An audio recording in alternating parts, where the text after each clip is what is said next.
Di desa terpencil bernama Gelapung, penduduknya hidup dalam ketakutan setelah serangkaian kematian misterius terjadi di malam hari. Setiap kali ada kematian, warga bersumpah melihat pocong melompat di pematang sawah dan pekarangan rumah. Raka, seorang pemuda kota yang baru pindah untuk merawat ibunya yang sakit, awalnya menganggap cerita pocong hanyalah tahayul. Namun ketika teror itu mulai menyasar keluarganya sendiri, ia dipaksa mengungkap kebenaran di balik kutukan pocong yang menghantui desa. Misteri ini membawanya pada rahasia kelam masa lalu desa, dendam seorang mayat yang tak dilepas talinya. Mobil tua itu melaju pelan di jalan berbatu yang berkelok-kelok, diapit hamparan sawah yang menguning. Matahari sore menembus pepohonan kelapa, memantul di kaca mobil Raka. Pemuda berusia 24 tahun itu menelan ludah.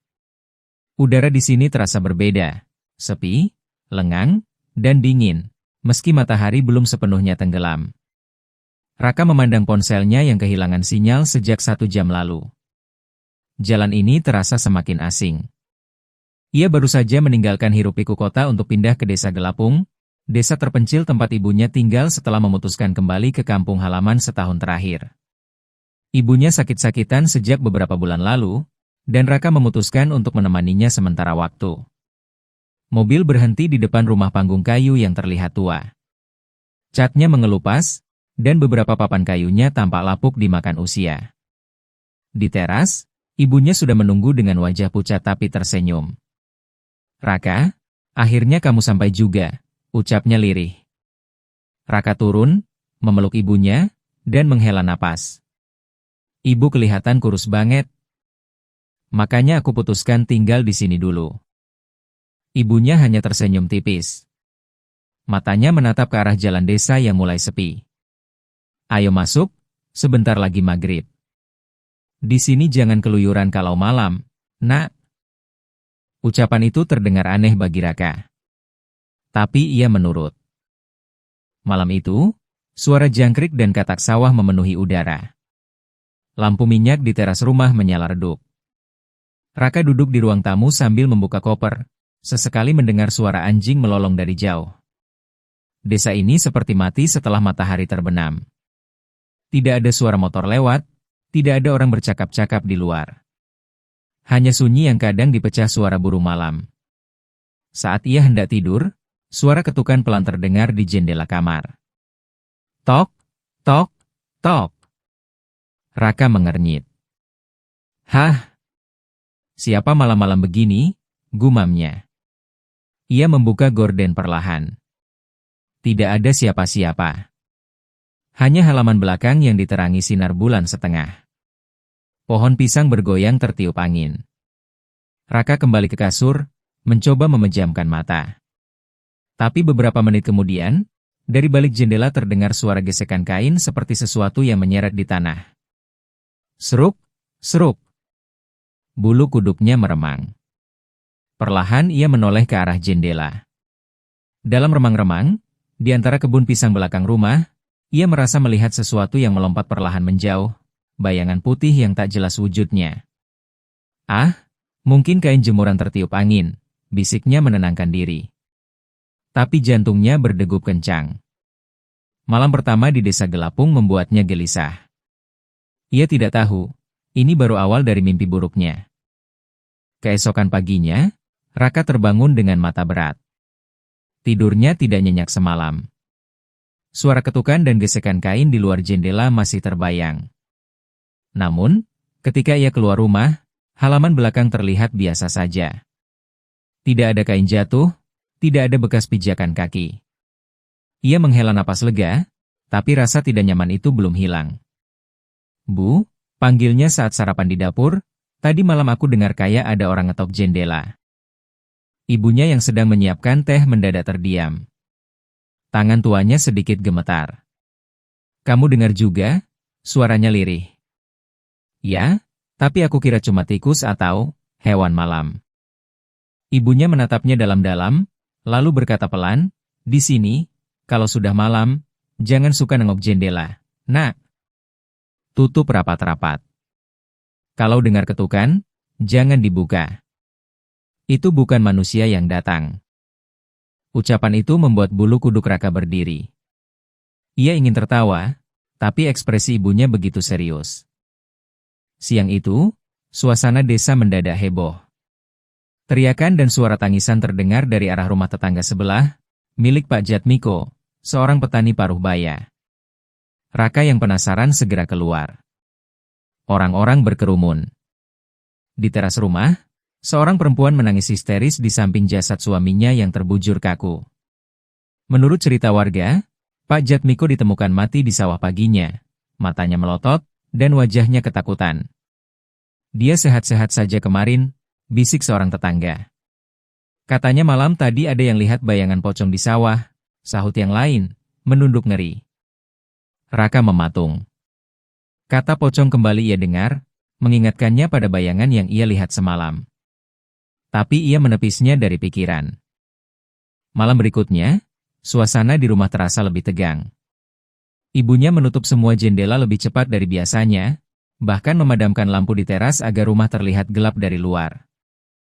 "Bu, ini kenapa sih? Masa cuma karena cerita pocong, kita sampai gelap-gelapan begini?" keluh Raka. Ibunya tidak menjawab, hanya memegang tasbih di tangannya dan berzikir. Sekitar pukul 11 malam, Raka yang sulit tidur memutuskan untuk membaca buku di ruang tamu. Lampu minyak berkelip, suara jangkrik mengiringi malam. Tiba-tiba, tok, tok, tok. Suara ketukan itu kembali terdengar, kali ini dari pintu depan. Raka menahan napas. Ia menoleh ke arah ibunya yang sudah berbaring di kamar, tanpa ketakutan. Dengan langkah hati-hati, ia mendekati pintu. Tok, tok, tok. Ketukan terdengar lagi, pelan tapi jelas. Raka memberanikan diri mengintip melalui celah ventilasi pintu. Jantungnya hampir copot. Di bawah sinar bulan yang pucat, sosok putih berdiri kaku di depan rumah. Tubuhnya dibungkus kain kafan kotor, kepalanya tertunduk, dan kain di bagian kepala tampak menempel kaku di dahi. Tidak ada suara, hanya kainnya yang bergoyang diterpa angin. Raka mundur beberapa langkah, wajahnya pucat. Tapi rasa penasaran mendorongnya melirik lewat jendela samping. Sosok itu melompat sekali, dua kali, lalu menghilang ke jalan desa. Raka menutup mulutnya, napasnya memburu. Untuk pertama kalinya ia melihat pocong dengan mata kepalanya sendiri. Keesokan harinya, kabar duka datang lagi. Seorang pemuda desa ditemukan pingsan di pematang sawah dengan wajah pucat. Menurut ceritanya, ia berpapasan dengan pocong yang melompat di tengah jalan. Raka merinding. Semua ini bukan kebetulan. Malam itu, ibunya memanggilnya ke kamar. Suaranya bergetar, "Nak, kalau pocong itu sudah menampakkan diri di depan rumah kita, berarti dia menuntut sesuatu." "Menuntut? Apa maksudnya, Bu?" Ibunya menelan ludah. "Dulu, di desa ini pernah ada orang mati mengenaskan. Kuburannya, katanya belum pernah dibuka talinya." Raka tercekat. Ia mulai menyadari bahwa teror yang dialaminya baru permulaan. Sejak malam melihat pocong berdiri di depan rumah, Raka tidak bisa tidur nyenyak. Setiap suara dari luar rumah membuatnya terperanjat. Bahkan suara ayam hutan di kejauhan terdengar seperti rintihan hantu. Pagi itu, ia memutuskan mencari jawaban. Ia berjalan ke warung kecil di dekat balai desa, mencoba mengobrol dengan warga setempat. Namun begitu ia menyinggung soal pocong, semua orang mendadak diam. "Jangan asal ngomong, Nak," kata seorang kakek sambil menoleh kanan kiri. Di desa ini, kalau pocong sudah kelihatan, berarti ada yang mengganggu arwahnya. "Arwah siapa, Pak?" tanya Raka penasaran. Kakek itu tidak langsung menjawab. Ia hanya mengisyaratkan Raka untuk mendekat, lalu berbisik, "Kuburan tua di belakang bukit itu, dulu tempat mengubur Pak Jaya. Orang miskin yang mati mengenaskan. Sampai sekarang, katanya talinya tidak pernah dilepas." Raka terdiam. Cerita itu persis seperti yang ibunya bisikan semalam. Sore itu, Raka memberanikan diri menuju kuburan tua yang dimaksud. Jalannya melalui pematang sawah dan hutan bambu.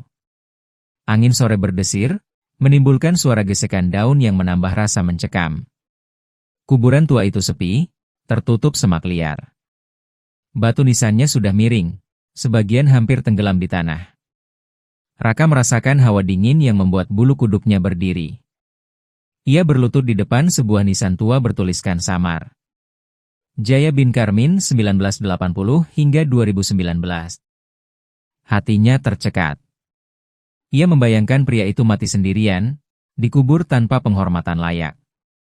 Tiba-tiba, seruk, seruk. Suara gesekan kain terdengar dari arah hutan bambu di belakangnya.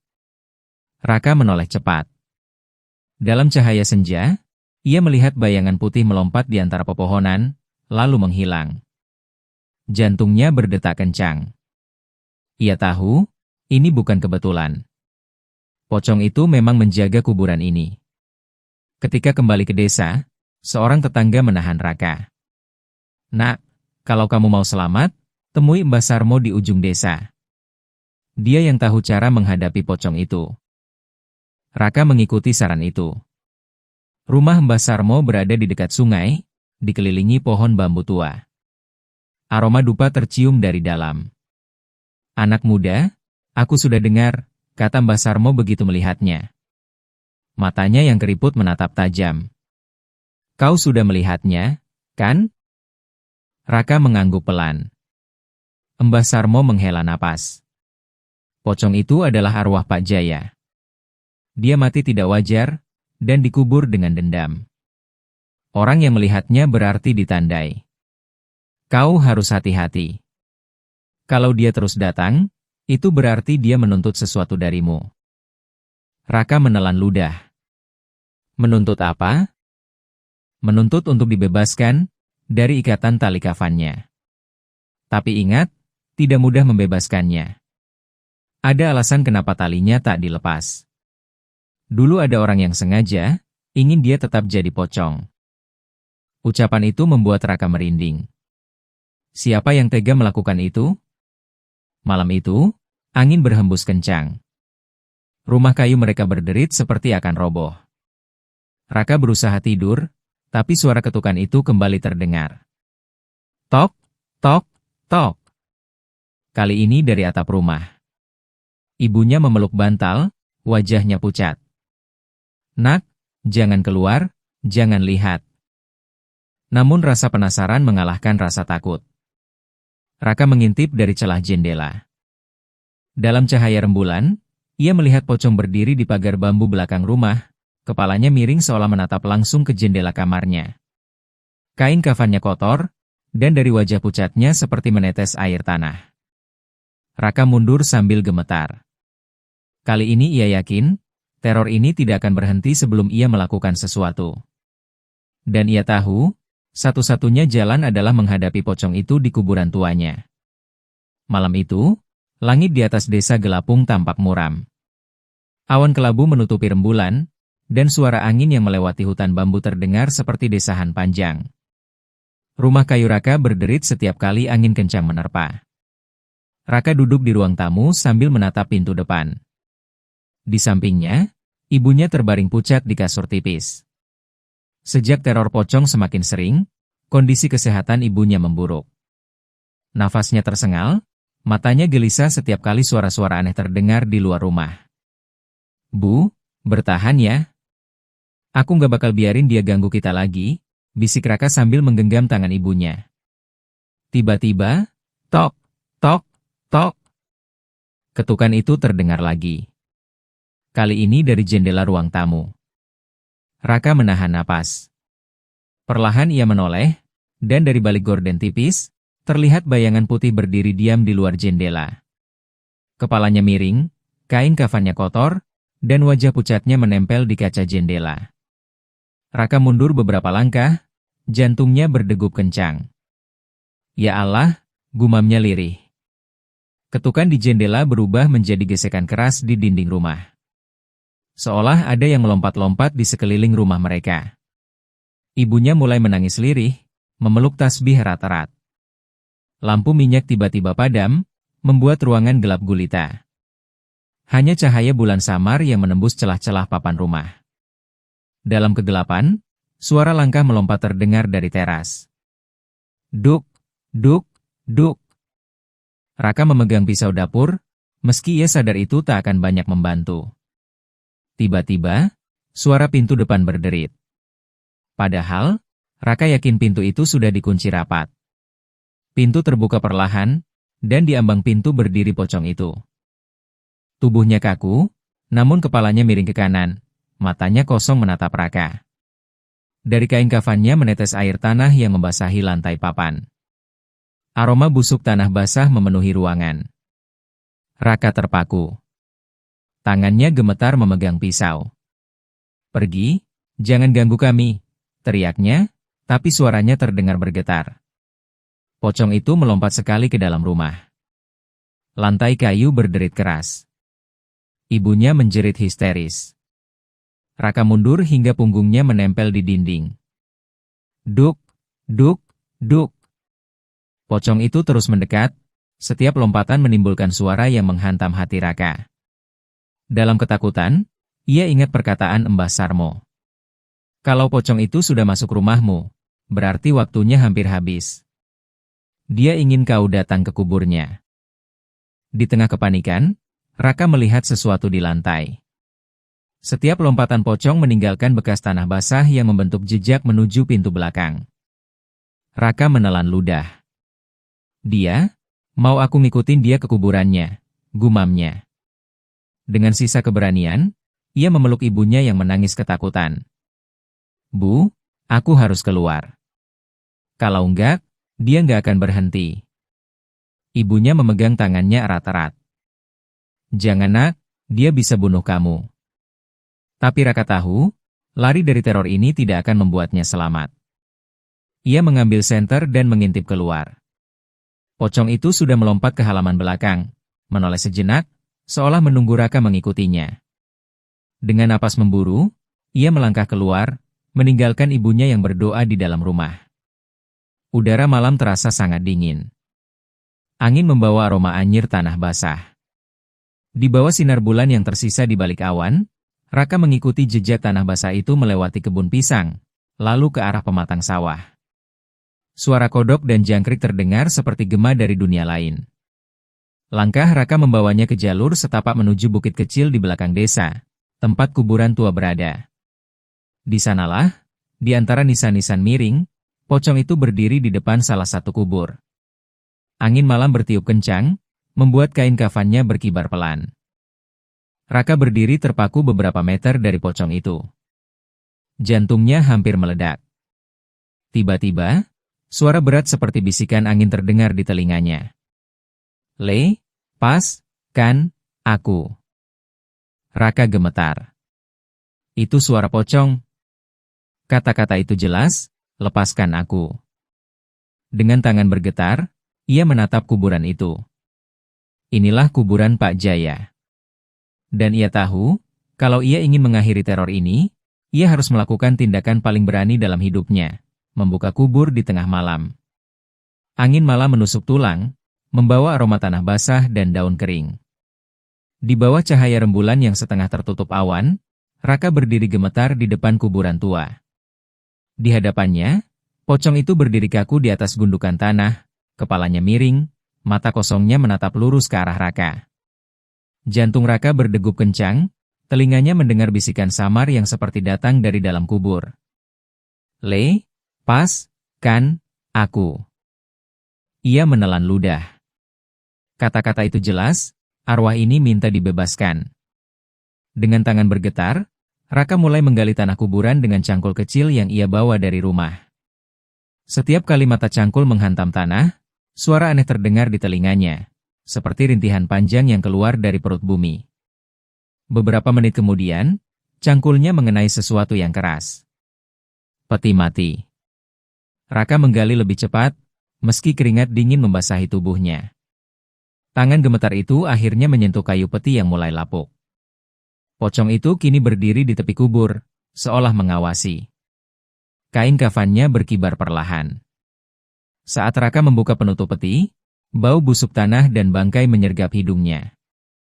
Ia hampir muntah, tapi menahan diri. Di dalamnya, terbaring jasad Pak Jaya, tubuhnya sudah membusuk sebagian, namun wajahnya masih terlihat samar. Yang membuat Raka tercekat adalah tali pocong di kepalanya masih terikat erat, dan di dadanya terselip selembar kain lusuh bertuliskan huruf-huruf aneh. Raka mengerti. Ini bukan sekadar kelalaian. Seseorang sengaja membiarkan tali pocong tetap terikat, bahkan memberinya semacam jimat untuk menahan arwahnya agar tetap terkurung di dunia ini. Tiba-tiba terdengar suara langkah di belakangnya. Raka menoleh dan melihat Mbah Sarmo berdiri di pinggir kuburan, membawa lampu minyak. "Aku sudah tahu kau akan ke sini, Nak," kata Mbah Sarmo lirih. "Kau harus lepaskan talinya, kalau tidak, pocong itu akan terus menuntut." Raka mengangguk dan meraih tali pocong dengan tangan gemetar. Saat ia menariknya, angin kencang tiba-tiba bertiup, membuat daun-daun beterbangan. Pocong itu yang berdiri di atas kubur mendadak menghilang, seperti asap tertiup angin. Raka jatuh terduduk di tanah, napasnya tersengal. Saat ia mencoba menenangkan diri, Mbah Sarmo menatapnya dengan mata tajam. "Sekarang kau tahu siapa yang sengaja membiarkan arwah ini terikat di dunia?" Raka menggeleng, bingung. "Orang yang paling kau percaya, yang paling sering melarangmu keluar malam," kata Mbah Sarmo dingin. Raka tercekat. Ibunya sendiri. Mbah Sarmo melanjutkan, "Dulu, ayahmu terlibat dalam sengketa tanah dengan Pak Jaya. Warga sepakat mengusir Jaya, dan saat dia mati, ibumu memastikan talinya tidak dilepas. Mereka takut arwahnya akan menuntut balas. Tapi, kau lihat sendiri akibatnya. Arwah yang dipenjara akan terus menghantui." Kata-kata itu menghantam hati Raka seperti palu. Semua mulai masuk akal, tatapan takut ibunya, doa-doa tanpa henti, larangan keluar malam. Ibunya bukan korban semata, tapi juga bagian dari rahasia kelam ini. Dengan sisa keberanian, Raka menyingkirkan jimat dari dada jenazah dan melepaskan tali pocong sepenuhnya. Begitu tali terlepas, angin malam mendadak berhenti. Suara jangkrik kembali terdengar, dan hawa dingin yang menusuk tulang perlahan hilang. Dalam sekejap, dari kejauhan, Raka melihat bayangan putih terakhir melompat sekali ke arah langit, lalu menghilang di balik pepohonan. Arwah Pak Jaya akhirnya bebas. Keesokan harinya, Raka pulang dengan tubuh lelah dan mata sembab. Ibunya duduk di teras, menatapnya dengan mata yang tak lagi bisa berbohong. "Kau sudah tahu semuanya, Nak," bisik ibunya. Raka menatapnya lama. Ia ingin marah, tapi yang tersisa hanya rasa pilu. "Aku sudah lepaskan dia, Bu. Semoga arwahnya tenang, dan kita bisa hidup tanpa dihantui dosa masa lalu lagi." Sejak malam itu, teror pocong di desa Gelapung berhenti. Tapi bagi Raka, setiap suara ketukan di malam hari akan selalu mengingatkannya pada malam ketika ia menggali kuburan dan berhadapan dengan kematian. Dan jauh di dalam hatinya, ia tahu satu hal, dosa masa lalu tidak pernah benar-benar hilang, hanya menunggu untuk diingatkan kembali.